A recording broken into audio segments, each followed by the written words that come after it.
Good morning, good afternoon, and good evening to everyone out there, wherever you're watching, whenever you're tuning in. Welcome to our newest edition of What Caught My Eye, or WCME Sports. As always, I am your host, the coach Nick Vesci. I am joined by the boy Stephen Vesci, who is back from the Emerald Isle, presumably with some sort of shamrock tattooed near his ass. And Yes. the I'm man trying to Stephen hide Komlo. that. Hello. Yeah. It looks like he caught a pail. Yeah, sounds about right. The sun doesn't shine over there in the Emerald Isle. No, it don't. No, Guinness is good, though. Yeah, whose leg to have to home to get a pint of Guinness around here? Could have told you that. Yep. But anyway, thanks for tuning in. We're glad to have everyone back this week. Again, I want to shout out, thanks to Scott Griswold for coming to be our guest host, but welcoming the boy back with us. As always, follow us on our socials at WCME_sports, Instagram and X, and go to our Facebook page, like us, join us, subscribe, comment, like on all of our YouTube stuff. Tune in to see us or listen to us on Spotify every week. Remember, shows drop Wednesday at noon. Now, we're going to go ahead and get into it with our top catch of the week. And for this week, we decided to go with the Game 7s. All right, two of the best words in all of sports are Game 7. And this past week, we got the privilege of seeing 3 Game 7s, 2 in the NHL and 1 in the NBA. And because those are the most high-stakes games that we've got, they kind of have a little more gravitas than your just Game 2s of the series, right? Good word. Oh, thank you. Snaps. It was college admission day, I think, this past week. Kids found out what colleges they got into, so jot that down. Yep. So remember, you can always go to West Virginia University. Thank you for that. Bradford doesn't turn anyone away either. Yeah. Or Arizona State. I've heard that as well. Now, I'm going to start off with Bruins Maple Leafs for our first Game 7. Just because to me that seemed like it had the most at stake, especially from where the Bruins were coming from the last couple years, and where the Maple Leafs have been fizzling out the last couple years. Both teams with the expectation of championship and both teams falling short each year. So this one felt like it had the most at stake. Before we get to that, just a quick recap of the series. So Boston went up 3-1 in the series, all right, only to lose in Game 5 in overtime, then lose in Game 6 when the Leafs were shorthanded without Austin Matthews. And that brought us to our Game 7. And what's kind of interesting about that is this was the exact same path the Bruins took last year in their first round, lost the Panthers. As in, they won the first 2 games, lost the third, won the fourth, lost the fifth in overtime, lost the sixth. Literally the same stretch. So it was kind of like we're deja vu all over again, to borrow a Yogi Berra quote. And Boston, again, they were trying to get over this really a mental hump. Right, because in the last 3 years, no one's had a better winning percentage than Boston, but yet they haven't gotten past the first round, right? And that includes last year's record-setting team that, as we just mentioned, blew that 3-1 series lead, lost to the Panthers in overtime of Game 7. So they were trying to become or prevent themselves from being the first ever NHL, MLB, or NBA team to blow a 3-1 series lead in back-to-back years. Right? They were on the precipice of that notoriety. So it kind of all came down to this. And lo and behold, this game goes into overtime. You even had the heroics of, was it Samsonov over there with the Maple Leafs, who was filling in for the injured Woll, who they found. A lot of former Cap goalies out there, by the way. We know how to groom them, baby. Yeah, just can't keep them or produce them or make them play well in DC. But anyway, he was filling in short notice. He didn't find out till afternoon on game day that he was starting because of Woll's injury that he sustained in Game 6. And he played well enough to force this game into overtime. Right? And saw this amazing statistic. 25%, a quarter of all NHL Game 7s head into overtime. So literally, if you're watching an NHL Game 7, you got a 1 in 4 chance of this thing going into an extra session, which I thought was amazing. And like I said, you got these two teams, the Bruins and Maple Leafs, with such high expectations. All the talent in the world. You would think that maybe the talent level favors the Maple Leafs because you see the forwards that they have. You Austin Matthews, Nylander, Tavares, Domi, all these dudes, right? But then you over on the Bruins side, you got grinders as people like Brad Marchand, who you can say what you want about him, but he does produce in that quite role. a few things about him. Yeah, and you're like your Charlie McAvoy's. You got some guys who grind out there, right? But I thought it was amazing. The play that sealed it, right, was a David Pastrnak, Mr. Pasta, OT winner. And I thought the play was beautiful. I don't know if you guys noticed this when you're watching it, but if you didn't know any better, you just thought this was a lucky bounce, and Pastrnak was Johnny on the spot and just punched it in past the goalie who wasn't in position. But it is the opposite. This was a play where Hampus Lindholm, the defender for Boston, got the puck and he took a peek up and he saw Pastrnak lift his stick a little to give him like a, hey, I got my man beat, throw it down here. And so Lindholm purposely threw it into that corner where he was trying to get that exact bounce. Or worst case scenario, kind of rattles around and Pastrnak gets on the forecheck. But Lindholm was trying to do exactly what happened. Get that puck to bounce right off and have Pastrnak take it and score. All right, and so execute part one is to make the pass. So Lindholm, amazing pass, doesn't get enough credit for it. Part two, though, was the way Pastrnak scored. All right, most people in that OT, you're thinking, I got my man beat. I just got to get the puck on goal, make the goalie make a save. And so 99% of people, once they get that puck bounce off the boards, are just right when it gets on their forehand, shooting it, trying to get it past them. But Pastrnak has the composure and the skill to go forehand, backhand across the crease and flip it past his pad for the game winner. And it was unstoppable. It was a beautiful thing to watch. I thought it deserved kind of a look into and an explanation. But so what happened? Bruins win Game 7. They advance. Maple Leafs and the city of Toronto left with more bitter disappointment at another seemingly failed campaign. I mean, it's the Lynx boys. It's self-inflicted at this point. Like, I understand being a diehard fan and like getting your hopes up, but like Toronto Maple Leafs in round one of playoffs just don't coexist well, right? Like, I mean, the stats that like you mentioned, like this would have been Boston would have been the first team ever to lose 3-1 series in back-to-back years. But the Leafs, I think, are 0-7 or 0-7 now, 0-6 going into that game in Game 7s of the first round.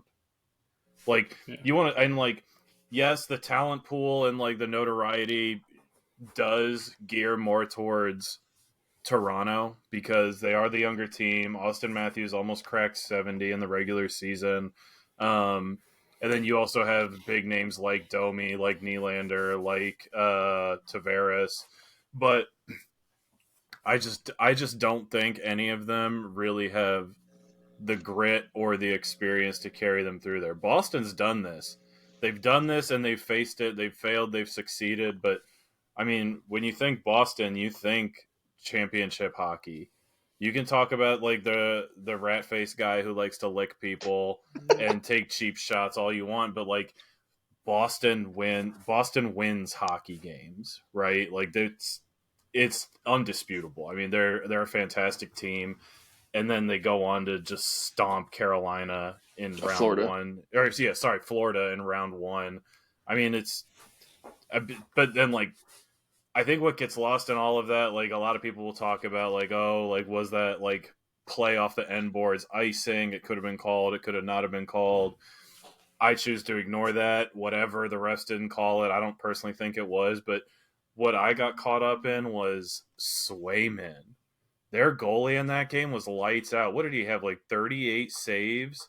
Well, he was lights out the whole series. Our boy Henrik Lundqvist earlier in the playoffs said he's been the best goal in the playoffs. And as far as he's concerned, there's no way Ullmark sees the ice as long as Swayman can be out there. The only argument against that is that like to call him the best in the tournament is like, well, yeah, because we've seen him for 7 games. But like everyone else has been in there for less than that. He's had the most samples. He's the biggest sample size. Yeah, but no, he's he looks fantastic. I'm looking forward to watching him like stack the pads and stand on his head some more, because Florida's definitely going to be bringing it to him. I agree.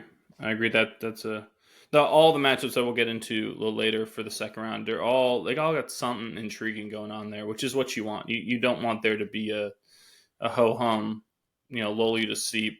What are we watching here? Type of series. So I think there's a little bit something for everyone in one of these matchups down the road. I'm gonna move. Boy, anything else on our Bruins Leafs? No, I think I was still gallivanting around Ireland at that point. Sounds about right.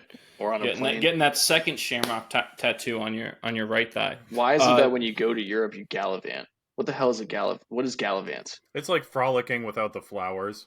Yeah. Is that what that is? Okay. Yep, that was going to use the same definition. That's exactly what it is. Yeah.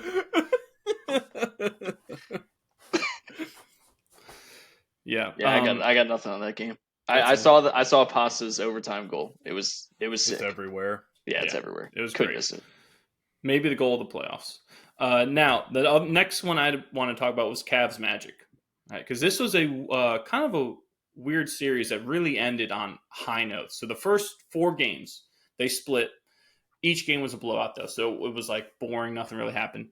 Game 5 rolls around. You had an epic back and forth between Banchero and Donovan Mitchell in the last few minutes. And Mitchell's side, Cavaliers, came up victorious because they didn't rely solely on Mitchell. They were playing at the end when it came to crunch time. They started playing great offense, whereas Orlando was, let's just throw the ball to Paolo and let's run away. And that was ultimately the difference in that. Game 6, you had a huge effort from Mitchell scoring 50 points in that game, but you saw that individual effort wasn't enough to overcome the Magic, who played they executed a little better. That's all they needed, that little tweak better on offense. Being at home didn't hurt, and they were able to take Game 6 and force a Game 7 in Believeland. And Magic jumped out to an early lead. They were up by as many as 18. A lot of that on the heels of our paisan Paolo Banchero, who had, I think, 24 in the first half, if I'm not mistaken. And so that helped them jump to the lead. But then second half, it seemed like, boy, you love this phrasing, you either define the moment or the moment defines you. And that the Magic, especially because of the youth on that team, I don't say they crumbled, but it was kind of like they got, deer in the headlights a little bit. And Mitchell, being the veteran, the savvy veteran that he is, took over and said, not in my house and not so fast. So he went on a tear. The Cavs were able to take their first lead late in the third quarter. It was their first lead since they were up 10-7 in the first quarter. So they were able to come all the way back. And then the fourth quarter, it was just, they rolled, right? Cavaliers wound up winning that game and ousting the Magic to move on to the second round. And Donovan Mitchell ended up with 39 points in that second game. And that means he had 89 combined points in Game 6 and 7. And that was the second most ever in a Game 6 and 7 in a series, behind only Allen Iverson, who had 90 combined points in 2001. I believe against the Bucks is who he was in the Eastern Conference Finals. 90 points. So Mitchell fell 1 point short of tying that. Pretty good company right there. Amazing company. And, Mitchell said something about he was just tired of losing and having like that desire, that want. And, another shout out to the Cavaliers as a team. They were without in that Game 7 Jared Allen, who was their, big man rim protector, great fro, by the way. And Evan Mobley, young Evan Mobley, stepped up. Evan Mobley, the former second overall pick by the Cavs out of USC. And he stepped up defensively. And he was able to, convert the looks he needed underneath. And I thought he was a real difference maker in the last few games of the series. I think Game 5, he had the crucial block to seal the win for them. Great play. Not a chase down, but on a switch, covering a smaller, quicker guy, was able to recover and block the shot. So I thought Evan Mobley did a great job in that series. And overall, the Cavaliers, even though we want to pinpoint Mitchell, I thought they played a better team game. And that team game is what propelled them to the next round. So I thought that was worth mentioning. That was good for the Cavaliers, especially since, after, so much of that franchise success, understandably so, is synonymous with LeBron, and all has to do with LeBron. And so to see them able to succeed without him kind of, gives a little bit of belief that we don't have to have him. We can build a team. We can build a nature of success. And the third Game 7 I want to look at was the Dallas Stars versus the Vegas Golden Knights, the defending Stanley Cup champion Vegas Golden Knights. So that series, the first 4 games, the road team won. So Vegas went up 2-0, then Dallas came back, tied it at 2-0. Then I believe the Knights, Dallas went up 3-2 on a Jason Robertson goal in the third period. And then the Knights came back to win Game 6 on a Noah Hannafin goal in the third period to force that Game 7. So you had this whole back and forth going, a comeback, limited comeback in the series by Dallas. And at the end, Radek Faksa, scored 44 seconds into the third period, gave the Stars the 2-1 victory and propelled them to the second round, ousting the defending champions. So there won't be a back-to-back champion. Your Mark Stone in Vegas stuff is finally over with.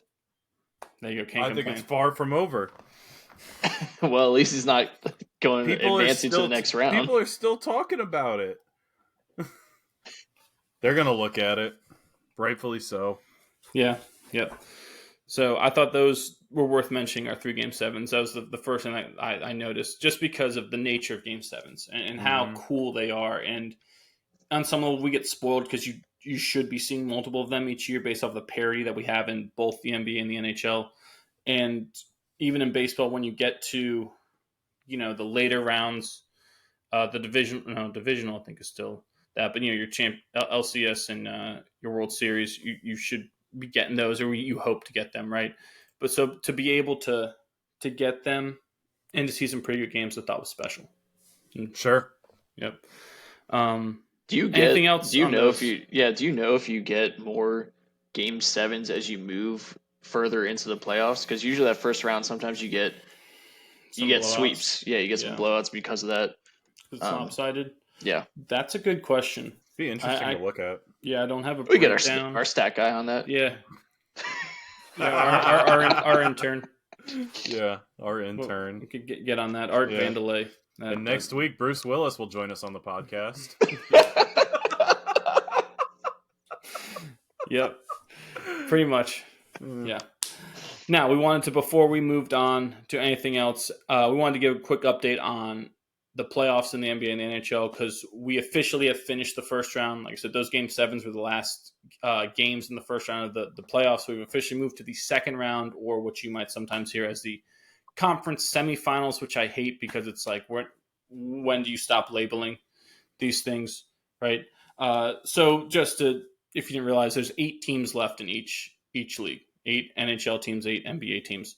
So I'm going to start in the east of the NHL. You have the President's Trophy winning Rangers against the Hurricanes. The Rangers are already up 1-0 in that series. Mika Zibanejad had 2 goals early in the first period, and they were hang on after a late furious rally by the Canes for dear life, by a thread, playing not to lose. They were. I mean, that's when you play not to lose, you put pressure on yourself in any sport. You see it happen in football. You see it happen in basketball. You see it happen in hockey. That's you get lucky to escape those, right? And luckily, it's a game where you got to score at least. You only have to score once, so you can kind of get lucky. Whereas the other team, if they have to score over and over again, and you're letting them get on a run, it plays into you a little bit. But Rangers up 1-0 in that series. The other series in the East is the Florida Panthers and the aforementioned Boston Bruins. Boston already up 1-0 in that series. Komlo kind of alluded to that. They rode the momentum of that Game 7. I almost feel like there's a monkey off their back, a weight lifted off of their shoulders, and they played with that freedom. I mean, they trounced Florida. They came out with something to prove in that game. I mean, they went down 1-0 and then scored 5 straight goals to win that game 5-1. That's wild. Yeah, I mean, you wonder if we might see them go on a further deep run now that weight is gone from that pressure. Because not to borrow a Homer example, but UVA, when they won their national championship, that first game they played against Gardner-Webb the next year, they struggled. And you could tell it was all in their head. Tony Bennett talked about it was all in their head. They're just thinking, God, we can't do this again. This can't happen again. And I feel like you saw that with the Bruins in that first round series. It was a lot of this can't happen again, this can't happen again, this can't happen again. And they finally got over that hurdle. Mm-hmm. And now it's like they can breathe. Yeah. And they can say, okay, we can do this. We just did it. So I wonder if you see a hungrier Boston side than you see a Florida side. Well, I think there's also a little bit to be said. I mean, historically in NHL playoffs, teams that finish their series first typically have some rust to shake off. I'm not trying to make it sound like the Panthers have been sitting around on the couch eating bonbons for like a week waiting for What's Boston. What's a bonbon? It's like I think it's like a Whopper. Not like Burger King Whopper, but like I'm thinking like candy Whoppers. No, I think it's like a little pastry, like a ring ding type thing. TV and bonbon night. Yeah, sure. But anyways, like I'm not trying to make it sound like they're sitting around on the couch eating delicate, delicious pastries, Nick. But like historically, there has been teams that struggle first game back after sitting for a couple days. So yes. I think Florida obviously gets punched in the mouth in game one. I think they're going to come back and kind of light it up to like just kind of stamp their authority and let them know that like Boston's not going to come into their house and bully them. Announce their presence with authority. Yeah, there it is. Personally, if it were me and I was sitting on the couch, I'd be eating some fine meats and cheeses. But that guy did not just get off the couch. that's my idea of a good time. If he did, I want a couch like that. Yeah, exactly. The other series for the NHL out west, you had the Stars against the Avalanche with our boy Nathan MacKinnon. Yep. And then you had the last two remaining Canadian teams trying to break the curse of Marty McSorley, the Vancouver Canucks versus the Edmonton Oilers and Connor McDavid, seeing if we can get McDavid to make a deep run in the playoffs for the first time. Huh? Well, I mean, wouldn't you love to see McDavid versus McKinnon? I mean, that would be awesome. I mean, everyone wants that. Yeah. Who wouldn't? But there's a lot to play. You got to get through that first. The Stars are deep. Stars are very talented. Yes. And a lot of names that we grew up with on that team too. Yeah, like a Joe Pavelski from Wisconsin.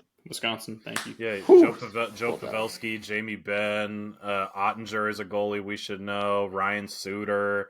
Yeah, the list goes on. I mean, there's a lot of like veterans. Is Parise? Who's Zach Parise? He's on the Avalanche, isn't he? Mm-hmm. He's on the Avalanche. Okay. Yeah. But the Stars might have of that west side. They might have the best goalie still left. I would give the edge to Ottinger out of the four goalies that are left. So when you have that guy, that makes a difference. Do you see his teammates are calling him Duncan from that Geico commercial? With the walrus, really? Duncan Walrus, yeah. It's ridiculous. Walrus. The walrus. Shout out Geico for a great commercial. I love that commercial.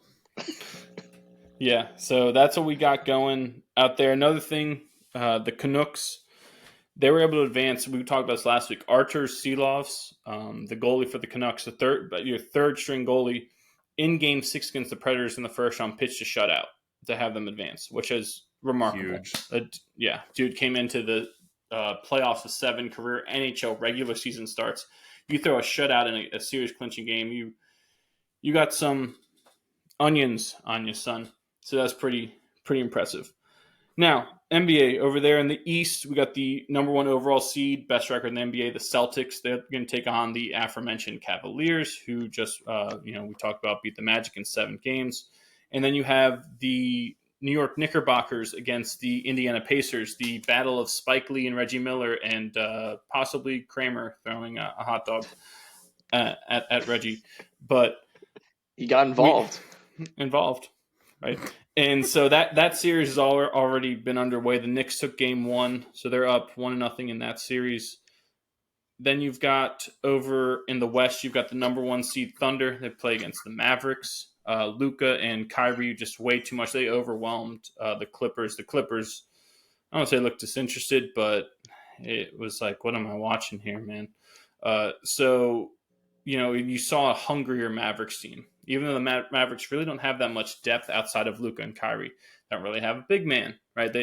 They just got those two guys who can score. And if you can get any defense, and actually Luka surprisingly was playing a large amount of defense in that first round series. If you can get any defense from them, they can be tough. And then you have the other series, which is really the one that I think is the marquee series. I would argue these are the two best teams in the playoffs, to be honest, on either side, either league.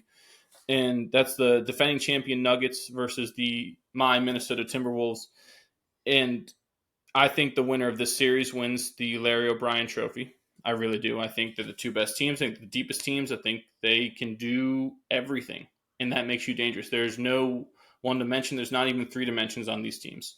They've got everything all around: offense, defense, variety, bench, shooting. Hey, they got it all. They got positionless guys. They got guys who can guard anyone. They got rim protectors. They got rebounders. So that series to me is the most the best one to look at, the most eye-catching series, if you will. And already at the time of us recording, they played 2 games in that series, and Minnesota's up 2-0. They took both games in Denver. First game, when they won, that was the first win by the Timberwolves in the second round of the playoffs since 2004. I had to make sure I got that right. So they hadn't won a game after the first round of the playoffs since in 20 years, right? This is a franchise that since their inception into the league, they have the lowest winning percentage of any team in the whole NBA.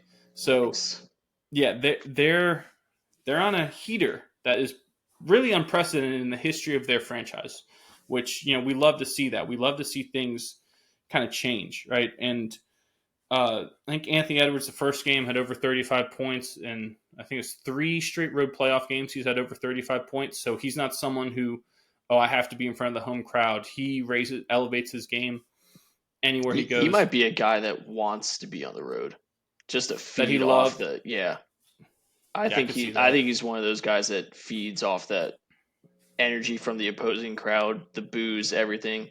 He just wants to just rip your throat out. Like, that guy is a dog. Oh, I love him. He is my new favorite player. It's amazing. Our old man was asking me. He's like, "Who's this kid you keep talking about? I've never heard of him. I've never seen him." I was like, "Just watch." And within 3 minutes, he was like, "Oh my God, it's Michael Jordan." Like, what am I watching? Like, why have I never heard of this dude? I was like, I told you, it's amazing. Because the way he plays is so fundamentally sound, offensively and defensively. I mean, there was one time he got the ball, and boy, you'll love this. He went through a full jab series trying to read the defender. And it wasn't like this for show, because you watch some dudes who will get the ball and they'll premeditate it. They'll get it and they know, I'm going to take one jab and I'm going to fire, no matter what. He's not doing that. He's literally jabbing to read the defender, jabbing this way, jabbing back that way, bringing it up there, trying to read the guy. And eventually he took a shot and missed it. But I was like, I don't care. That was amazing. That was beautiful. No one does that. You don't see that from anyone, and you didn't really see that. Last people I can think of who did that were Kobe and Jordan. That's where the Kobe comparison to me comes from. That his ability to be under control and to do that, to read defenses, to have the athleticism, but his shot making ability to me is very Kobe-esque. Mm-hmm. Like Jordan to me was more, especially when he was younger, was get to the rim more. I think Kobe had a little bit more polished game at his younger years, which is to me what Ant Edwards kind of looks like. He looks it's almost like a mix of like Derrick Rose and Kobe. That's the crazy thing about this kid too, is that like you saw like when Jordan played and when Kobe played, you saw their game get progressively better through the years. This kid is doing at 22 what Jordan and Kobe had perfected by like late 20s, 25, 26. Yeah. Yes. It's wild. Yeah. Like the lean on the back, turnaround, fadeaway jumper, he's executing it to perfection. Like everything about this guy is calculated. I mean, even his fundamentals on how he comes up to release the ball. He hit one shot, and I was like, holy crap, that looked like when I watched Michael Jordan, like literally the form, the release, everything, the elevation. And that's the other thing, and we talked about before, But the thing that people stand out, if you've never seen him, is the explosiveness, right? That was the first thing that caught people's eye with Jordan was the air man, dunking the ball from the free throw line. This certain player from a certain team in Chicago, doubles and the air man. That was it, right? You have another heart attack over there. It's a baker's dozen, Bob. Right. So that's what caught our eye with Jordan, right? That was the first thing, the whole thing with the shoes, right? It all came from that. And so with Edwards, understandably, if you don't know or watch him play, that's the first thing that you see is this dude rising up and throwing one down. But when you watch his full game, he's way more than that. And that's why these, like the boy brought up with the Kobe and the elevating over people and that type of thing it's awesome. It's remarkable. It's fun to watch. But I will say the one reason that people are hesitant to ever bring these two guys' names up is because their legacies and what we remember them for aren't solely based on the fact that they were able to do this. It was because at the times that it mattered the most, when it came down to crunch time, they won. And they won basically every freaking time. Like the whole thing with Jordan, 6 finals, 6 wins, 6 finals MVPs, right? Kobe winning in the finals so often. What Kobe had 5 rings? Yeah, 5 rings. 5, yep. Right? So that's what we think of with, and that goes with the mystique of those two guys' names. So right? We're not. Edwards can get there. I understand people saying it's premature, but it just feels like the way he approaches the game, his demeanor, he's on his way to that. Right. We're not comparing game. We're not comparing legacy. Yeah, it's just the style they play. Well, I know. Right. It's just looking and going, whoa, that we haven't seen that since Jordan and Kobe. It's an understandable hesitancy because the other thing that comes with saying we haven't seen this since Jordan and Kobe is the winning, right? And I mean, hey, you can say, well, the kid plays with the Timberwolves or this. Well, before Jordan got to the Bulls were the Timberwolves. They were freaking horrendous. And they really weren't that great after he left. They haven't really done much. So I think Edwards has the ability to be a Jordan or Steph Curry, where he's taken this franchise that is completely irrelevant. He's going to redefine them. You're going to start seeing kids walking around places wearing Anthony Edwards jerseys the same way you see Steph Curry jerseys all the time.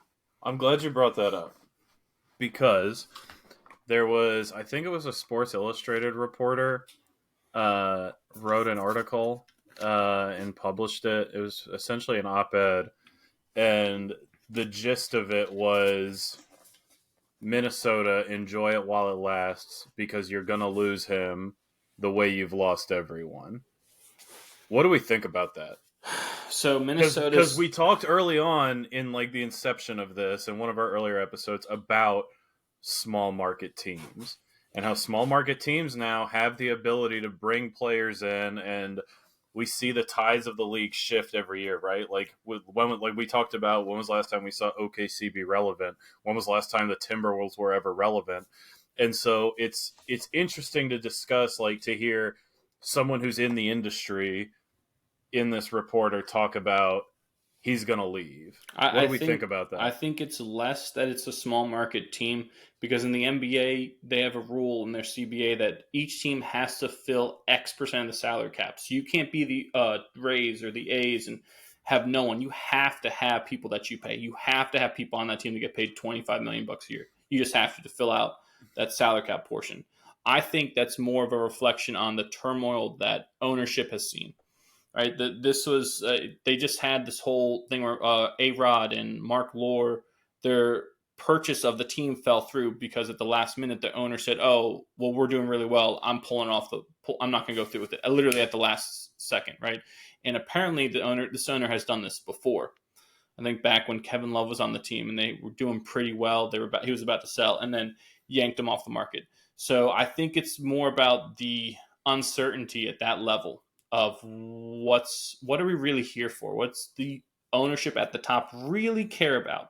Is it the dollar signs and the projections, or is it building a sustaining, lasting thing? Because with the A's, we just said, that's kind of why they're moving to Vegas, is because it's not necessarily, we can't build a sustainable, lasting team. We don't really want to because this doesn't look as good as I can make my bottom line look as an owner. So I think that's more where the uncertainty falls is that at the top. They salary cap wise, they should be able to lock him up long term. There's the only reason he would ever leave is if an ownership thing. And he feels like he's not getting his chance to win because of that. But they have the ability to do that. They have the ability to make sure he stays there. And all these teams do, because of the fact that they all have to have the money to fill that salary cap. They all have that ability. It just depends on how you want to use it and what your path forward is. And it wouldn't make sense really at this point for them to tear it down. Because, some of these teams that aren't consistent go through this. The Trailblazers tore everything down. They're having to have to start from scratch. So sometimes you go through that when you're not like the Celtics or the Lakers, where your expectation is we've won 17 championships. We can't tear this down. That looks poorly on us. But when you're like these smaller teams like a Grizzlies, a Trailblazers, a Magic, a T-Wolves, you think differently because you don't have that legacy. But once you build that legacy, there's no going back. So if he's able to build this legacy, you kind of, championships don't get taken away. Wanting the Stanley Cup, when they etch your name on that thing, it stays there, right? And so I think personally, like I said, the winner of this series wins the championship. I think the Timberwolves are going to win this series. I said it last week. I think they are the best team right now in the playoffs, and it's not even that they're on a heater. They're just playing so well, and they have been playing well. And I think they're going to continue that. They're also the best, statistically the best defensive team. And they did what they did last night without Rudy Gobert. Yeah. They won by like 20. Yes, they killed them. Well, they match up. They're the only team I think that matches up with Denver. Way, like, they're the only team that has the ability to do what they did. I agree. And Denver didn't look like champions last night. I don't know if you. They looked like they were running through cement. Well, not even just that. Just look good mentally. Right? Their coach lost his freaking mind. What was that? Like, what is? He should have been teed up immediately. He got tossed, didn't he? No, I don't think he did. He didn't get tossed. I don't think so. He stormed out onto the court and was foaming at the mouth. I don't think he got tossed, Nick. I don't even think they teed him up. Yeah, I don't think they did either. I think Anthony Edwards was pleading for a technical, and for some reason nothing happened. But then, did you see the Jamal Murray nonsense? Yeah, throw it. What? Oh my gosh! Yeah, they might be playing Game 3 without him. The league's reviewing. Yeah, he threw his whole heating. He was on the bench, way in the corner, so he's probably thinking they can't see me. But threw his whole heating pad onto the court. And what happened with that? When I first heard it, you go, "Oh, it's like when a guy slams a water bottle or a clipboard." And that's what I thought. So he slammed it and just kind of rolled onto the court and said, "Oh, they crossed the line. We're going to lose our mind." No, while these guys are underneath the hoop fighting for a rebound, he throws this onto the court. It slides. Guys are kicking it around while they're out there. And it's not like it's a stationary thing. Someone could have hit that and as they landed. And then he goes and throws a towel at the ref, and it slides and hits the ref in the foot, and some guy had to come and grab it. Yeah, he tried to throw a towel first, realized he couldn't throw it as far, then picked up the heating pad because he could throw it farther. Like, what? Like he got so this just came down the pipe. Sorry to cut you off, Nick. Jamal. Well, Solomon, real quick. Let's turn this into some content. What do you think the punishment was? 1-game suspension. I'm gonna say fined. It's a hefty fine, no suspension. $100,000 fine, no suspension. That's it. Ridiculous. Nailed it. That's not even that hefty. It's not a drop in the bucket. Well, see, because my issue with it is the safety hazard of all. Imagine if Cat stepped on it. Imagine if Cat steps on that and blows his knee out, ruptures his Achilles. The entire complexion of the series is changed because you pitched a hissy fit.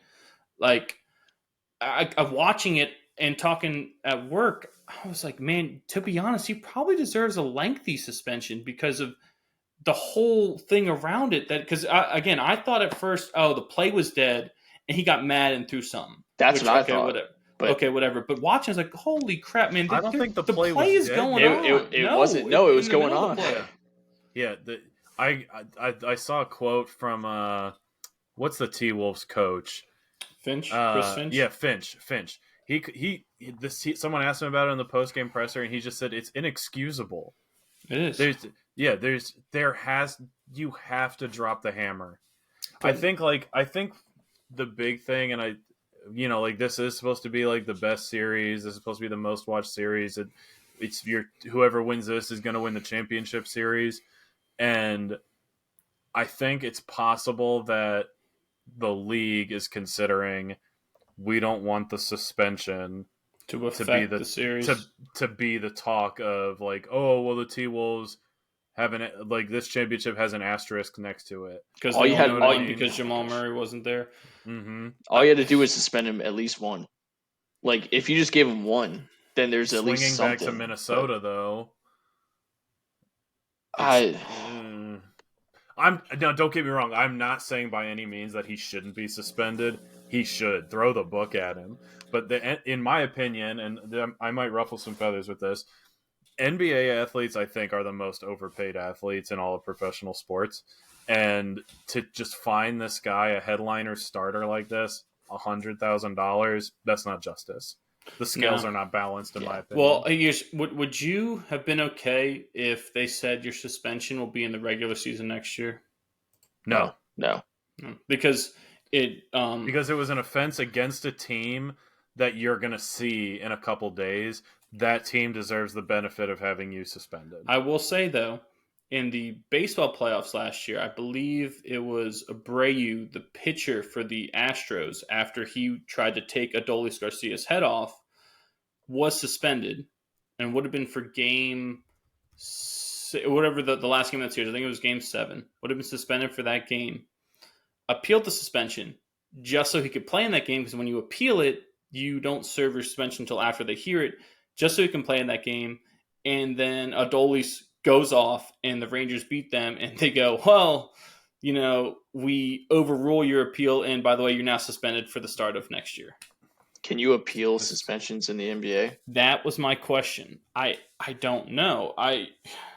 This makes you think no, because you would think if you could, then they would have suspended him. He would have appealed. He would have played at least game 3, maybe even game 4. Mm-hmm. And then maybe they hand us this, and you don't know what happens. Maybe it's 2-2 and he gets suspended for game 5, and now he's in the series. It's 3-2 either way. And now you're not getting a sweep. You're not getting any of that. So I don't know. The NBA sometimes, to me, has suspect motives. This seems like one of those where you can hide behind, well, we don't want this to affect the series, but you could also say, we want to make sure this is a competitive series, so we're going to do everything we can to make it competitive. And the status that he has in the league, and because maybe if they were up 2-0, they might have suspended him, right? But the refs are doing the most, obviously, to keep it competitive, in your words, because Coach Malone storms onto the court, is spitting mad in the ref's face. Nothing happens. Somehow he escapes punishment, and then Jamal Murray, and I'm just going to say almost assaults somebody. Yeah. Because that's what I would. If someone, go ahead. Well, they teed up Anthony Edwards in game 1 for staring someone down. So it seems a bit. I will say with that technical has less to do with the official, has less to do with Anthony Edwards, and more to do with all the people before him who did that, and then someone loses their freaking mind, and now we have a bench clearing brawl and punches thrown, right? And that's why that technical gets called, is because of all the people before who did that or did something. No, 100%, because it's like, Komlo, we've seen this in hockey where you'll see guys get tossed from a game, and you're like, these 2 guys shouldn't have gotten tossed, but the refs go, no, control the temperature. Exactly, and then that's what that technical is. It has nothing. It's nothing to do with Anthony Edwards.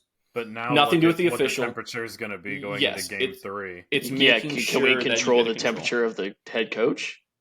No, we can't. I guess we can't do that. We can do that with Anthony Edwards. Game 3 is going to be a powder keg, because in 30 minutes or 45 minutes of watching ESPN this morning, I probably saw the Nuggets T-Wolves highlights 3 to 4 times, and every time we're going to play the heating pad on a loop. And we're going to play Coach Malone blowing up and storming the court on a loop. So if the T-Wolves didn't recognize that was Jamal Murray who threw that in the moment, which I'm sure they didn't, there's going to be some feelings going into game 3 in Minnesota, in the T-Wolves house. Yeah. Oh no, yeah. Settle the score, baby. Let's go. Yeah. Yep, I love it. Anything else from the playoffs, boy? I thought you wanted to say something about the Knicks. Yeah, Knicks Pacers.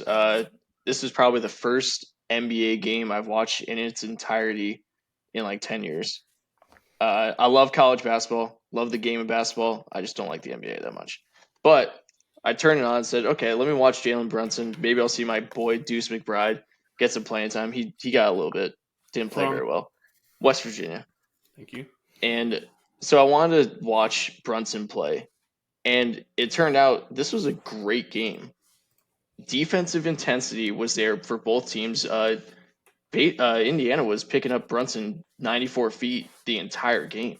I was impressed with that. They played very good one-on-one defense. They didn't help off because they don't want to give up the three. People were not just jacking threes left and right. The ball was moving both sides of the court. I mean, each team ball was moving, offensive sets, very well played.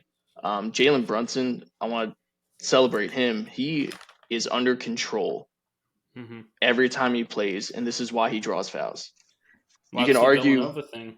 Yeah, I mean him, DiVincenzo, and Hart, but you can argue fouls against Brunson all you want. However, when he gets going, when he's playing, he understands how to draw the foul, which is an art form. And then he goes to the free throw line and he makes it. And then Josh Hart was everywhere. That was one of the more impressive performances I think I've seen in an NBA game, just based on effort alone. I think he's 6'4". I thought he was 6'7", based on the plays he was making. Just grabbing boards left and right, hustle plays all over the place. He was awesome. And then a great game gets ruined by the ref show. What are we doing? This is the same UConn Iowa garbage.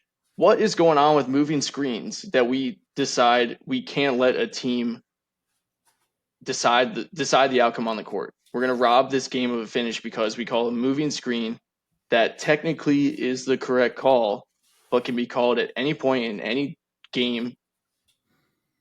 I mean, it's not always called. That's the issue. It's not always called 100% of the time. That's different. Three possessions earlier, DiVincenzo sets a moving screen at the just across half court.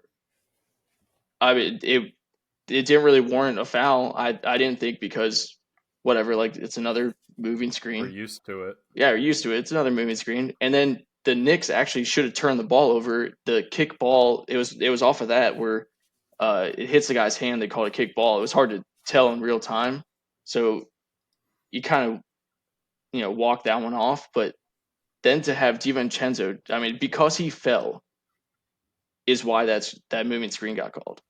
So you have to be looking for it, and then he fell, and there's 12 seconds left. It's just, here we go again. I don't understand. The refs have got to be better. So I'm glad you bring up the refs having to be better. Does it do anything for you to have the refs in front of reporters and media outlets? No, I don't care. With hand up accountability afterwards saying I don't care. Because we just watched that clown in Major League Baseball when he ejected Aaron Boone for something Aaron Boone didn't even say. Aaron Boone had his mouth shut. You watch this clown double down and be like, I don't care. Let's make him available. And the guy goes, no, I should have thrown him out. I don't care that he didn't say it. Whatever. I've never thrown someone out for something a fan said. It's like, no, you just did, clown. It's accountability right there. No, you'll never get it. Rule number 1 is an official. You never admit you're wrong. Yeah, well, these refs did. They were talking about it today, saying like, I still don't care because get it. All right. Well, then get it right. Ifs and whats are candies and butts, right? Isn't that the thing? So something about butts. It's because, again, a moving screen, like Stevie pointed out, and we talked about this before, is a mindset call. You have to be looking for it. It's not a reaction call when a guy goes up and I react and call a foul because I thought I saw his arm got hit. Right? It's not that. So it robs you of the finish. I don't care which team wins that game. I don't. I have no rooting interest really in either team. I'm just there to watch a game. It was a great game, and that happens. It's the same. It was the same exact thing with Iowa, UConn women's basketball. we get robbed of the finish, and we just want to see a good finish, and we want to see the players determine the outcome. Yeah, that's the thing. You want the players to determine it. One last thing about that Knicks game, though. Brunson scored 40 points, 4 straight games with 40 points in the playoffs. Wow. For a dude who, I think he's listed at 6'2", maybe? Yeah, listed 6'2". At 6'2". Yeah. All right, at any time, he's the smallest person on the court. He is. He knows how to get in the lane, when to cut, how to use his body. He was one of my favorites right now to watch. Underrated at Villanova, was underrated in the pros. Mm-hmm. And I think that like you were talking about, the tenacity, the fundamentals, the decision making, it's no coincidence of who these guys are being coached by. It was Jay Wright at Villanova, right, one of the greatest coaches ever in college basketball, and one of the greatest at that, the jump stop, the pivoting, the fundamentals, and now Tom Thibodeau, one of the best defensive coaches ever in the NBA. So they're a reflection of, one, their coaches, and two, their ability to be coached. Because a lot of guys would sit there and reject this stuff that these guys say, but not these guys. And that's what makes watching them enjoyable, is you're watching the work they put in. You're not just watching, oh, this guy succeeded because he's 6'10" with a 7'6" wingspan. He just happens to be bigger and stronger than everyone, and that, like, he's been his whole life.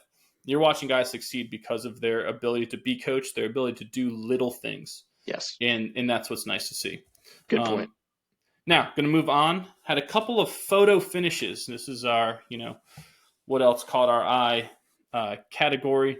And first finish we had, it was in the Kentucky Derby. The Run for the Roses, right? The biggest horse race, one of the biggest parties that you have in the country, was over this past weekend. I believe it was the 150th Kentucky Derby. Correct. The Kentucky Derby is the longest continually held sporting event in the United States, which is amazing. Probably the most dangerous too. Well, but it was the closest finish we've seen since 1996. It had to be a photo finish. You could look at it several ways. It's kind of hard to tell because you're like, where's the line where they cut it off? Where does it actually end? But after all said and done, Mystic Dan with a K, who was going off at 18-1 odds before the race started, he wins the Kentucky Derby. Jockey Brian Hernandez Jr., it's his first ever Derby win, and thought that was kind of crazy. Held off, who did he hold off? I just forgot it. Sierra Leone, I think that's who he held off. And it was like a 3-horse run for it, kind of reminiscent of what we saw at NASCAR in Atlanta earlier this year. And I thought that was kind of cool. Nice to see, right? Because that's an event that you spend all day watching. Has all this build up, and you have the other little races that they go on. That's fun, but it's almost like a thing where you're like, okay, just get this over with. I have to watch it because it's an American tradition, but it's 2 minutes. Let's see what happens normally. And you never know, right? And this have yourself a nice Woodford. Just enjoy the show. Yep. And so kind of cool to see it fun, a fun ending. But did hear that Mystic Dan may not run the Preakness, which is a little disappointed. Is there? Do you know any reasoning, or is just a rest? Or I think it was just like they said right after it too that we're undecided. So it had to have been something that was pre-planned on their part, that we're going to do this and we may skip the next one. But I believe they when I saw in the winner's circle, they gave a beautiful custom bottle of Woodford to the winner. I think the owner. So it had like a whole insignia for like the 150th. It was pretty sweet. After that, though, on Sunday, we had another crazy finish, and this came from the world of NASCAR. They were in Kansas this weekend, and Kyle Larson, former Cup champion, he edged out Chris Buescher right at the end in another photo finish that you had to, you could watch 1,000 times. You're like, wait, who won this? I can't really tell, but the Larson edged out Buescher by 0.001 seconds. So what? That's 1/1000th. Is that 1,000? So you got tens, hundreds. Yeah, 1/1000th of a second. It's the closest finish in NASCAR Cup Series history. And what's cool about it too is they were like bumping each other going down the back, the turn 4 and down the backstretch. They were bumping each other. It was true racing. Cars are flying all over the place because no restrictor plates in this. Everyone's kind of spread out. So it was pretty cool to see that Kyle Larson victory, that you get the closest ever in NASCAR Cup Series history. And like I alluded to, this is the second great finish they've had this year, because you had the first one in Atlanta where it was 3 coming up the stretch, almost the entire whole last lap in that race, which is pretty sweet. So thought those are kind of cool endings to see. Yep, shake and bake, baby. If you don't chew Big Red.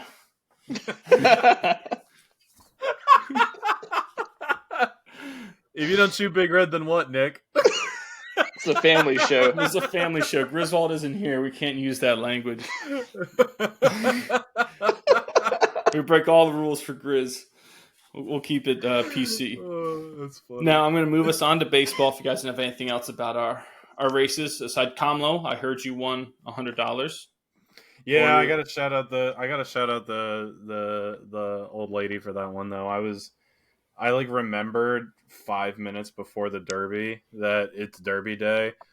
I was like, oh well, let's load up the FanDuel account, throw some money in there, and I put like $5 on the Sovereign one, $2 on another one, and I asked Tessa if she wanted to put any money on it. She goes, yeah, can you put $5 on whichever horse is number 3? Because that was her softball number, and I was like, sure. And lo and behold, now I'm celebrating it because I'm the big man. I won $100 on a $5 bet. Here we go. So you're paying for dinner and drinks then, I take it. Oh, yeah, brother. Let's go. Yep. Well, she has to be there too because you can't do that. She's the one who made the money, right? Yeah, we can get her the third thing on the menu. How about that? I like that. You're going to have gin. Excuse me, is this a bar? We noticed you didn't have a sign. Damn it, D. Now, move on to baseball. Right? A couple news and notes, but before I get through the stuff that's happened this week, our trivia question. Here we go. 8 years ago on this day, so today is May 7th. I know what you're talking about. Immediately already know what you're talking about. 8 years ago on this day, one of the great events in the history of baseball happened 8 years ago. So May 7th, 2016. Do you know what the event is, Komlo? Was that Chris Davis striking out and then pitching in extra innings in the game that went to the 17th inning? No. It wasn't that. But correct me if I'm wrong, Nick. Is this Bartolo Colon hitting a home run? Yes, it is. Oh, yes, it is. Oh, this is that highlight. Oh, taking James Shields deep in Petco. The great Gary Cohen on the call for SNY. Oh, his call is so great. He says, the impossible has happened. Bartolo Colon has just gone deep, and he's like losing his mind. I think he says, one of the great moments in the history of baseball just happened. It's so awesome. I could watch that clip over and over again on a loop just to see him. He said Shields lays a fastball right down the middle, but you still got to hit it. And he just somehow gets the barrel there and pulls it just right down the left field line. The only way he was ever going to hit a home run. Boom. It's incredible. It's awesome. But I thought we had to mention that. Now on a more heavy note, the first thing I had here was about Mike Trout. Mike Trout, while batting average wise wasn't doing too great this year, he still had 10 homers. The power was there. He was leading the league. But he's having meniscus surgery. Now, they didn't say he was going to be out for the year yet. They didn't fully give a timetable. I've heard several different things, but again, and boy, you've brought this up a lot. We've been, in essence, robbed of like 5 years. 5-6 years of Mike Trout. 5 years of his prime. Yeah. And, he's going to be in the Hall of Fame. Too. And now the comparisons are going to be to Mickey Mantle because this was what happened to Mickey Mantle. Yeah. They started out this way. He's going to be the best ever, and then just hit by the injury bug. His total numbers are still there to get you in the Hall of Fame. Prime numbers are still there, just not going to be listed as greatest ever. So I heard this. I want to give credit to Tom Verducci about this one. He was talking about Mike Trout, his seven healthy years. So getting 600 plate appearances is considered like a healthy year, full year, getting around that number. When he got 600 plate appearances, he finished it first or second in the MVP. That happened in all 7 years. When he got 600 plate appearances, he finished first or second in the MVP. That's insane. And then we missed 5 years of his prime. one of which was a COVID year, which he was absolutely raking. Yes, he was. Yeah, so that is kind of rough to see as if you're a baseball fan. But hopefully he gets back. Hopefully we can see Mike Trout more this year. Next thing I had was Shohei Ohtani, Trout's ex-teammate now with the Dodgers. He had 2 homers on Sunday in their win against the Braves, and he's tied the major league lead with Trout and your boy Gunnar Henderson. But then on Monday, he hit another homer against the Marlins for his league leading 11th. I think that's 4 in 3 days that he's pumped out, and he's also hitting 370, right? So he's just mashing it snail. It's fantastic what we see from Ohtani. And if you ever thought that, sometimes his value is inflated because of his pitching, this will make you think again, because he may be the best hitter on the planet. I think he is. So, some of these home runs, he's inside outing balls 440 feet. It's that's one stupid. Against Minter, that lefty. I think it was Minter or Matzik or something. I think it was Minter. But lefty to left center. Yeah. It was stupid. Yeah. There's a different sound that comes off his bat. Very similar to Josh Hamilton. Yeah. That sound. Makes you unmistakable. Yeah. It catches your eye. Yeah. Do we have that Komlo? Sound that catches your eye. I thought you were going to get the Oh, no. Sorry. Next thing on here is the Minnesota Twins. The T-Wolves ain't the only party in town, but the Twins had a 12-game winning streak, came to an end, I think, on Sunday. It's their longest streak in Twins history in 33 years. Coincidentally, that 33 years ago was the last season that they won the World Series. So we'll see if they are actually real contenders this year. Next up, the Marlins. They horrendous start to this year. Disappointing start to this year. I don't think it's that big of a coincidence when you had such front office turmoil and turnover after a postseason season. To see that is kind of makes you second guess like what's going on there. But they traded 2-time batting champ Luis Arraez to the San Diego Padres for a couple prospects. So that was kind of big on his part. But the other thing that goes with that is one of the prospects that San Diego traded at the time the trade went through, he was on second base in his, I think, AAA game. Mm-hmm. And they had to stop the game, pinch run for him because he just got traded. And he's like, what the hell's going on? I just got to hit him on second base. And they had to pinch run for him, stop the game, and he had to leave the stadium in the middle of the game, which is wild to see. Nathan Martorella, I think was his name, who was running the bases that had to be pinch run for. Do you think San Diego is a contender? Because every year you look at their roster and their team, you're like, man, that's lineup. I love it. And every year, nothing to show for it. I don't believe in them. It's the injury bug, though. I mean, wasn't Tatis hurt last year? But you have suspended. He was suspended for PEDs, right? Right, and before that he was using the PEDs because he got hurt. There's a whole weird stuff going on there, but no, they're a franchise. They're a team where I'll believe it when I see it. I agree. I mean, you had all the hitting talent in the world when you had Juan Soto on there too, and you guys didn't produce. Correct. Yep. So I'll believe it when I see it, and until Machado and Tatis can prove that they're winners, and then we'll go from there. But I don't believe in them at all. Next up, I had Ryan McMahon of the Colorado Rockies. He hit a homer. I believe the Allegheny River is the river that runs behind PNC Park in Pittsburgh. He hit one into the river. He's the 49th player to ever do that. I can't wait for number 50. But he's also the first Rockies player to do that since Hall of Famer Todd Helton in 2001. So I thought that was kind of cool. Love a good home run bomb into a river. Got Jack Flaherty of the Tigers. He's on the Tigers now, if you didn't realize that. But he tied an AL record by striking out the first 7 batters of the game he faced. So he tied the American League record. He finished with 14 punch-outs in 6 2/3 innings. That's the most by a Tiger since Mad Max Scherzer in 2014, so 10 years. He's actually looked pretty good, Jack Flaherty. Maybe a career revival by that change of scenery going to Detroit. And the Mets had a couple weird things happen. over this week. There's a controversial ending. I don't know if you saw it, where I think the game was 1-0 Cubs. It's in Queens. I almost called it Shea Stadium. It's Citi Field. But Pete Alonso is on third base, and he's tagging up on a fly ball to the outfield. And the throw comes home, and the catcher's standing on home plate, and Alonso goes to slide in, his hand hits his foot. It gets tagged out. All right, well, the challenge the play, and they rule there's no catcher's interference, and the game's over, Mets lose.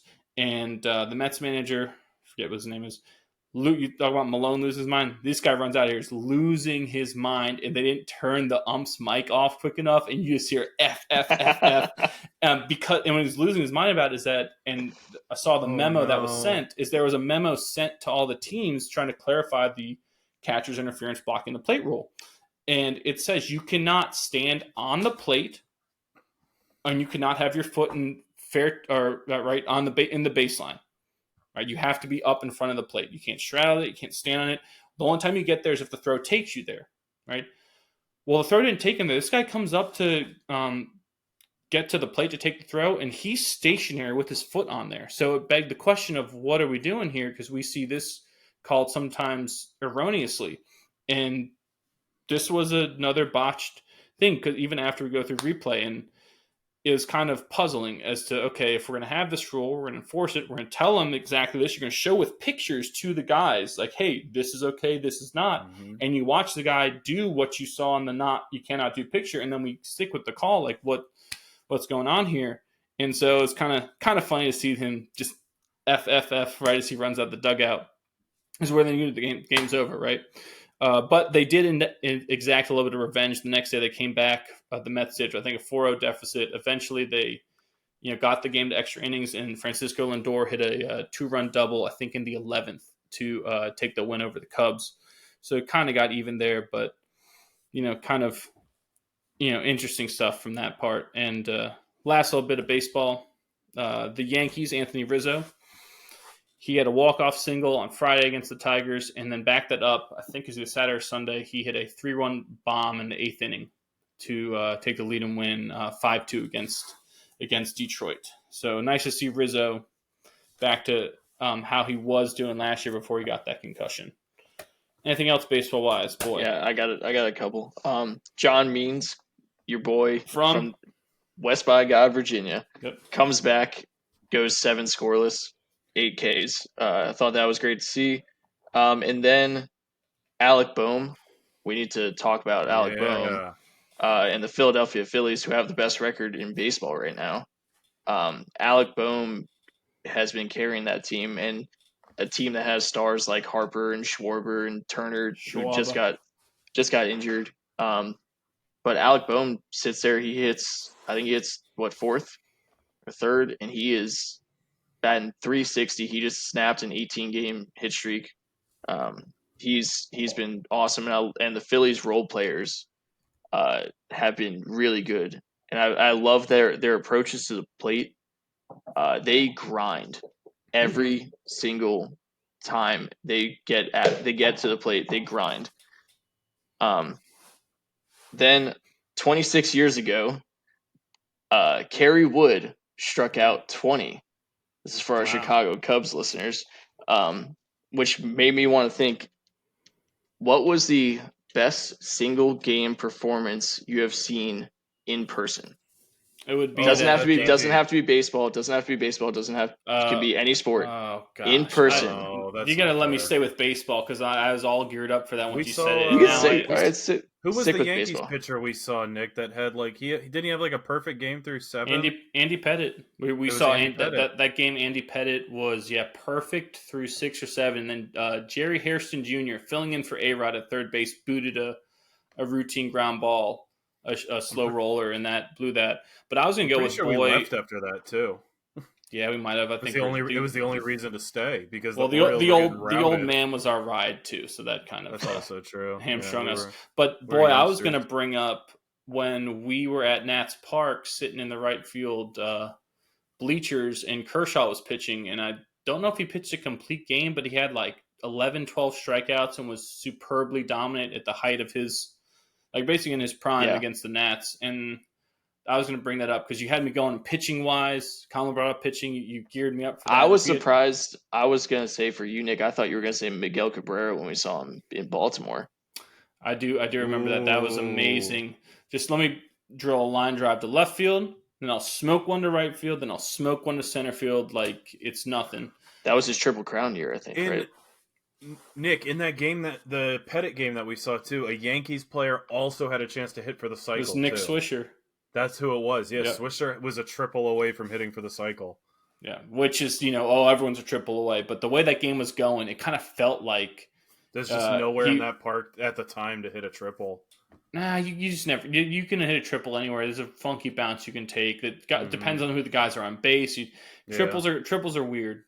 As someone who has hit a triple before, I probably only hit it because the bases were loaded, and so the relay instead of going to third is coming home, so you can coast into third. I need video evidence on that one. Fielder's choice. Throw a double with an error. Yeah, I did see Mad Max punch out 20. I was at that game. Yeah, I was keeping score, and I'm like, oh wow, he's just mowing him down. And then I leave to go get a beer. Takes me 2 innings. I missed 6 strikeouts, and then I was all lost. Yeah, just rip that up and throw it out. Yeah, but that was the most impressive baseball single game performance I've seen. Yeah, you had me going pitching. I'd have to think of some other stuff on the spot, but yeah, pitching. I'd go. Yeah, that's what I'd go with. Next thing, real quick, we're gonna run through a couple soccer news and notes because I saw some nice stuff I liked over this past week. First one, Ipswich Town. Never heard of them? Probably not. They earned promotion to the Premier League this over the weekend. They beat Huddersfield 2-0 to clinch second in the championship to move up to the Premier League. It's the first time they're back in the Premier League since 2002, which is pretty amazing. And it's back-to-back promotions for them as well. So they were down in the third tier last year. So went third. League One, Championship, Premier League, pretty amazing. But what I thought was cool about this too is, global superstar singer Ed Sheeran is a huge Ipswich Town fan. I think that might be where he's from. Cool. And so he wasn't able to go to the game. He was in Miami for a tour, and he's watching the game, and he's losing his mind in the hotel with his friends. And he FaceTimed all these guys right after it, and was like in the locker room with the players. And he was like, "When are you guys going out? Wednesday? All right, I'll be back on Wednesday. I'll take you guys out. My treat. We're all going out." And just so excited and amped up. I love promotion is something that here in America we don't get to see kind of the joy of that. But it is kind of cool to see that. Next, Real Madrid, they clinched La Liga. They had a 3-0 win over Cadiz, and couple that with Barca's loss to Girona. And that extends Madrid's league record of La Liga titles to 36. So if you think the Yankees have a lot of championships, 36 times they've won La Liga. Erling Haaland, was he Norwegian, right, Komlo? Yes. Big Viking. He scored 4 times for Man City as they routed Wolves 5-0. Wolves boy, if you didn't know, is the Wolverhampton Wanderers. They go by Wolves. But they won 5-0. Then you had Arsenal defeat Bournemouth 3-0. And so what that did is that made that Premier League title race this year down to 2 teams. You've got Arsenal. They sit at 83 points, but they have 2 games left. City are at 82 points, so 1 behind, but they have 3 games left. So they have a game in hand against Arsenal. So we'll see. Yeah, the Gunners. So we'll see how that goes. Lionel Messi, who a lot of people may consider the best soccer player ever, but he had 5 assists and a goal in Inter Miami's 6-2 win over New York Red Bulls. It's the record for most assists in a game in MLS history and most goal contributions in a game. So basically he was responsible for all 6 goals, which is nuts. No one sees the field like he does. No, he's pretty remarkable. And yeah, you could try to say, well, he's playing against inferior competition. Well, the MLS has turned out a lot of guys who are getting picked up by a lot of big-time sides over in Europe. So you can say it's the minor leagues all you want or whatever it is, but there's still a lot of talent out there in MLS. There used to not be as much. There's a lot of talent Messi's playing against. And 2, it doesn't matter who you're playing against. You get 5, you control 6 goals, you're doing something right. You're right, Komlo. He sees things like some of these passes were like no one else is making that pass. The only ones who could see it would be his teammates because they get to train with him every day. So it's like just a huge chemistry bump having the flea on your team.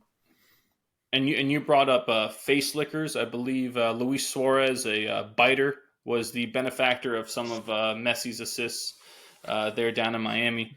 And the last soccer note, Bayer Leverkusen, who we've talked about before.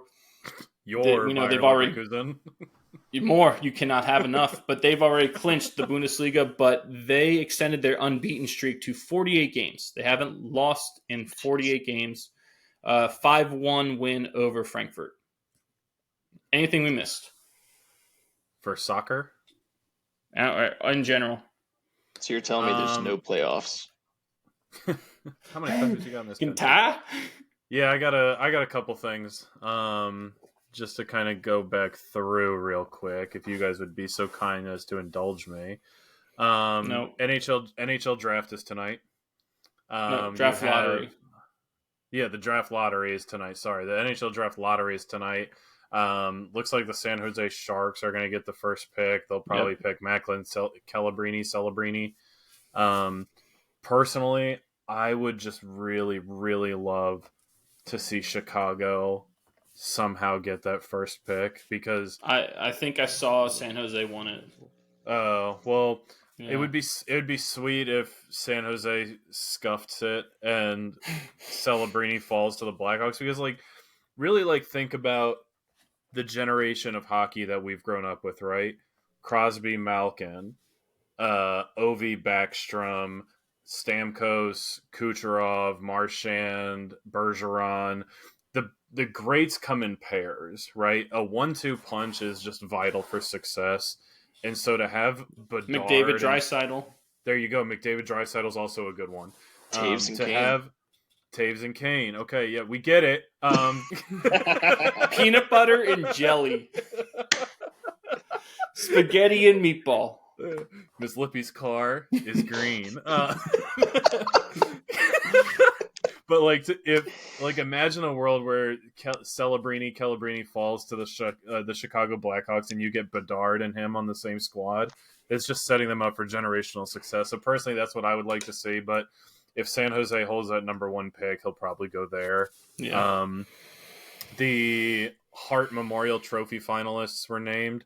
You want to talk about McKinnon and McDavid going head to head? Your finalists for the Hart Memorial. McDavid, McKinnon, and Kucherov.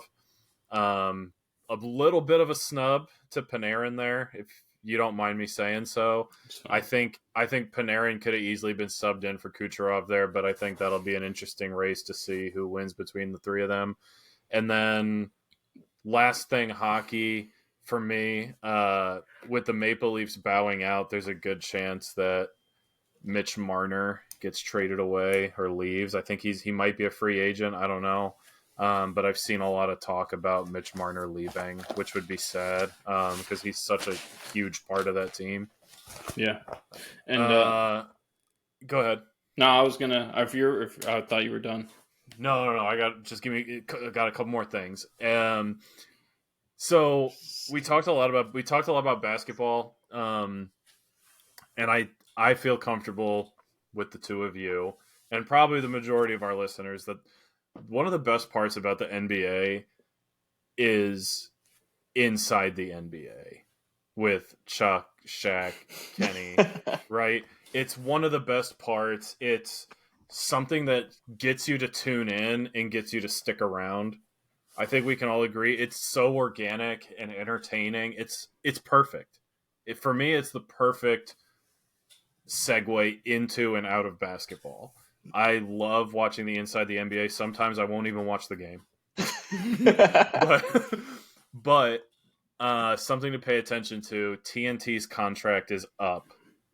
And I heard rumors that there's a $2.5 million bid from NBC. Has to be billion. Can't be million. It might be billion. I might have hit the wrong button. They're kind of close on the keyboard. 2.5 million. Keyboard joke. But yeah, so there's a chance that that show might not exist, which would suck.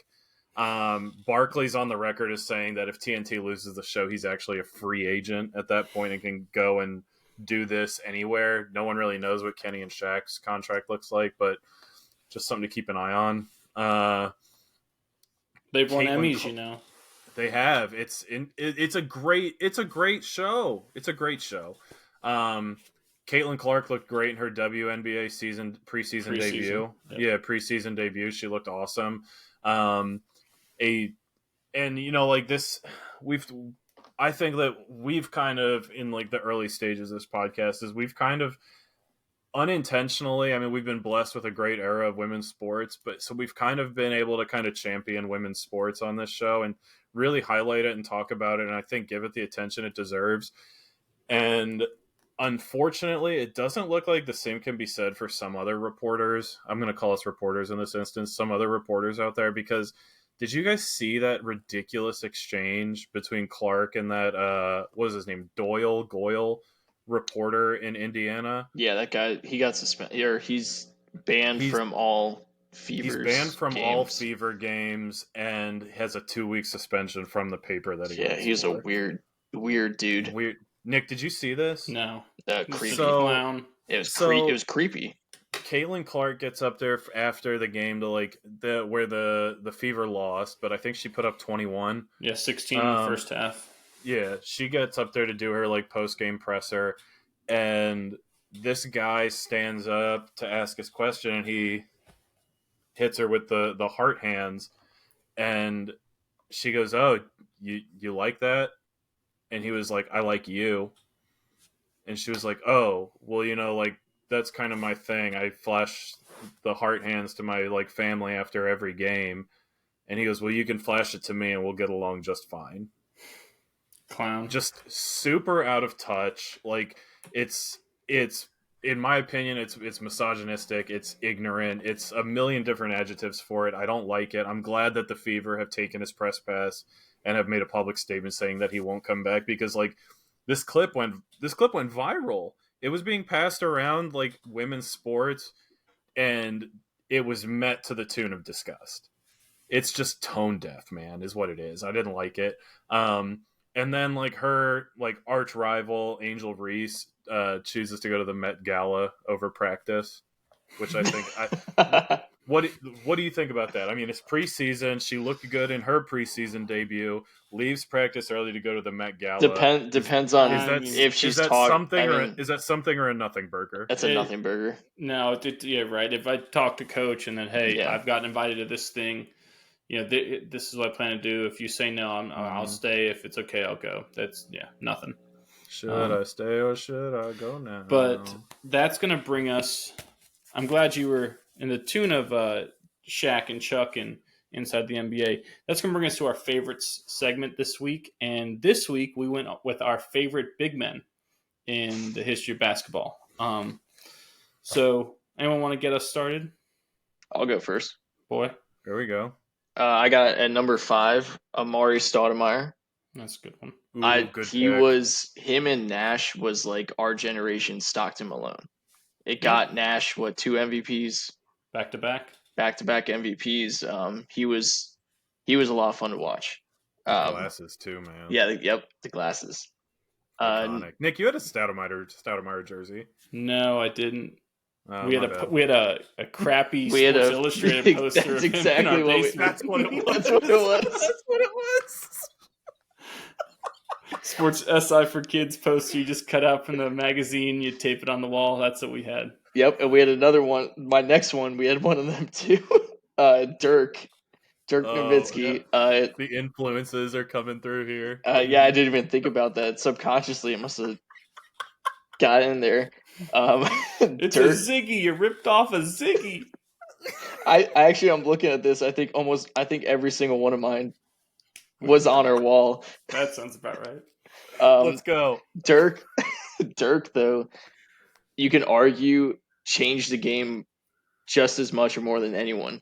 He opened up the European influence with the big man that can shoot threes, spread you out, and was tough enough to play in the NBA. Because that was the stretch four. The knock on the Europeans was you're going to get bullied in the NBA. It's too physical. He said, I can score. I'm going to score over anyone. Like, doesn't matter if I can't stop them. They can't stop me. I love Dirk. Then my third, KG, Kevin Garnett.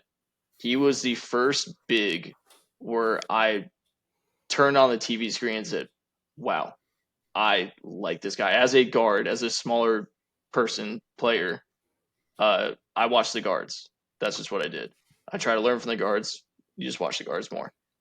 KG was the first one where I watched a big, and I was like, his skill set is awesome.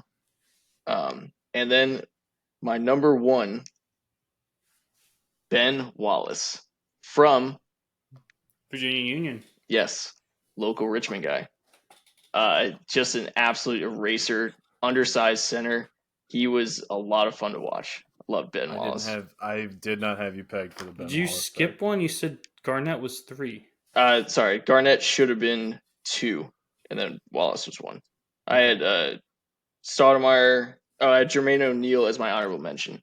Ooh, I may have done some bad math here as I was looking at this list. That sounds about right. That jet lag. Jet lag. That Guinness. Jermaine O'Neal was my honorable mention. The lefty from Indiana. Love it. Komlo? Yeah, sure, I'll go. 5, I'm going to go with a man who really needs no introduction. I'm going to go with Kareem Abdul-Jabbar. All right, Kareem.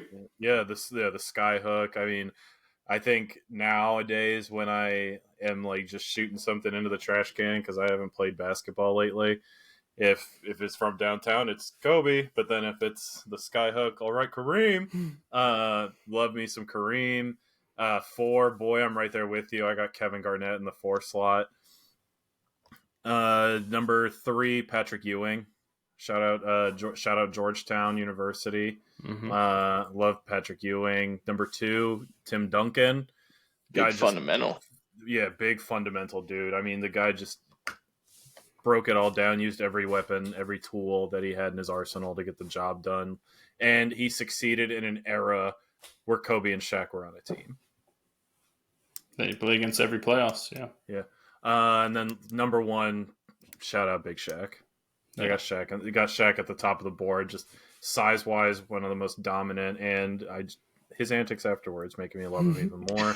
Honorable mention, I'm going to go with the Joker. Yeah. I just like watching him play. You know, some people call me the Space Cowboy. Love it. All right, so before we get to my list, I just have a couple names I just wanted to say. Because just I had to say them. Right, just because I just wanted to hear him. First off was Ralph Sampson from UVA. From UVA. Harrisonburg, that's where he's originally from. 3-time Wooden Award Player of the Year at college. Then I got Wes Unseld from the Bullets back in the day, now the Wizards.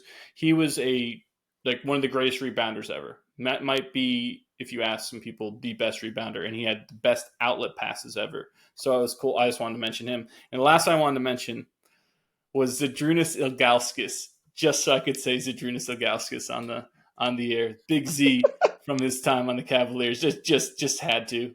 I loved it. But more serious, number 5, if we're going to go for top 5, Dikembe Mutombo. No. Had to put him in because my man, that's why I wore my Mutombo jersey.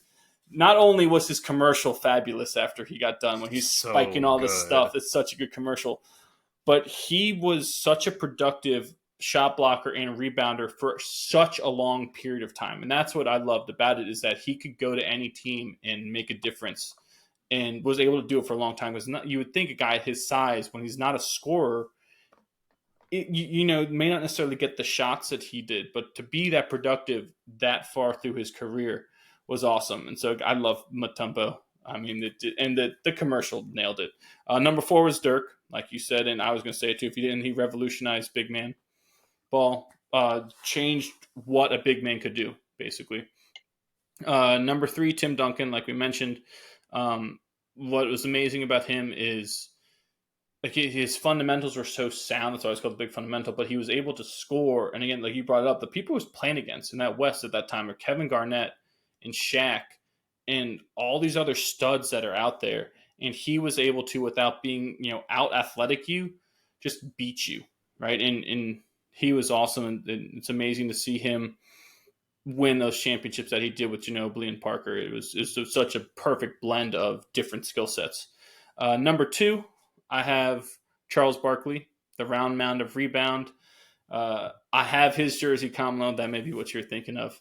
That might be it. But what's amazing about him is how undersized he was. He was only 6'6", playing power forward. That's a generous 6'6", is what I've heard.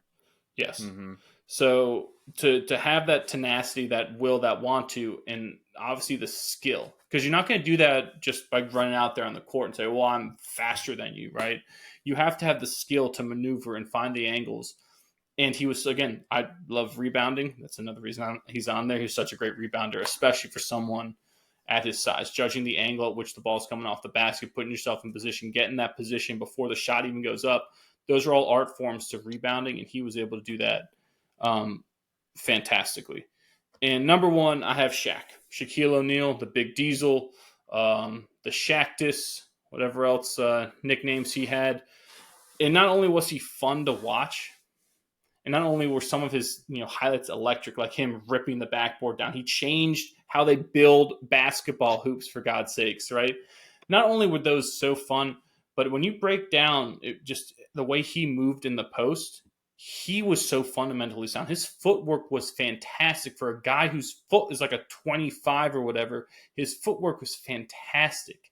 He didn't get called for travels because he didn't travel, right? In a league where you see travels not get called all the time, he didn't travel. And they let him get hammered all the time, like the Hack-a-Shaq, right? He was getting fouled all the time. And to be able to put the ball in the hoop, it wasn't just because he was bigger than you. He was better than you. He was more skilled. He was quicker than you. He had the instincts, and he was also an incredibly underrated passer. Such an underrated passer. He was great passing out of the double team, and that made him an even more effective scorer because it changed. Like, you couldn't just play him one way. You can say, oh, we're just going to double him every time in the post. Didn't work that way. Shaq was awesome. There's a reason his teams won everywhere he went. It's because of the effect he had. The one knock on him is, he couldn't shoot, but I think part of that is he's a product of the era in which he was coached. I mean, back then, if he took a jump shot from the elbow in practice when he was 10 years old, the coach would have lit him up. Guaranteed, right? So it's like you can't develop when you're under those circumstances shooting. And by his size, I'm sure they said, you're staying down here. You don't need to shoot. I almost guarantee you some coach was like, oh, you don't need to shoot. This is what you got to do. And so he, if you don't develop those skills in practice, you're not going to have them. Luckily, he didn't need them because he was that good. He was that dominant. But it was always fun to watch a all-star game and him jack up a 3 and like bank one in or something, or bring the ball up the court. But Shaq, number 1, favorite one to watch. We saw him one time, boy, I don't know if you remember, at the MCI Center. Oh, I remember. Which became the Verizon Center, which became Capital One. But in D.C., when Kobe was with them against the Zards, and Kobe threw up an alley-oop, but seemingly from like half court, and Shaq went up and threw it down over like 2 guys, and it was awesome. Yeah, I remember. So cool I vividly remember that play. That's a memory burn. Remember the backboard, just the whole thing, just rocking back and forth. It was I had my little Kobe number 8 jersey. Yep. Anything else? Called it little. It was. I was like 6. Yeah, I know, but like just hearing it, like using that as an adjective, just whatever. Yeah, little jersey. Yeah. No, Nick, I don't have anything. Boy, you got anything? Boy. No, I think I'm good. All right, I love it. Well, that's going to do it for us here at What Caught My Eye for this latest edition. Remember to follow us on all of our socials. At WCME_sports, Instagram and X. You can visit our website, WCMEsports.com. Go to our Facebook page, listen to us on Spotify, watch us on YouTube, comment, like, subscribe, all those fun things that we got going on there. Look for, the stuff that we're going to post and share. Think about our favorites list, Who do we miss? What would you rather us say? Would you rather see from us? Whatever it is, we love hearing from you. Keep the comments coming. Keep the views coming. We do this a lot for ourselves, but also for you guys out there. As for the boy, Stephen Vesci, the man, Stephen Komlo, I am the coach, Nick Vesci. Remember, be decent to each other. Have a good one, and we will see you next time.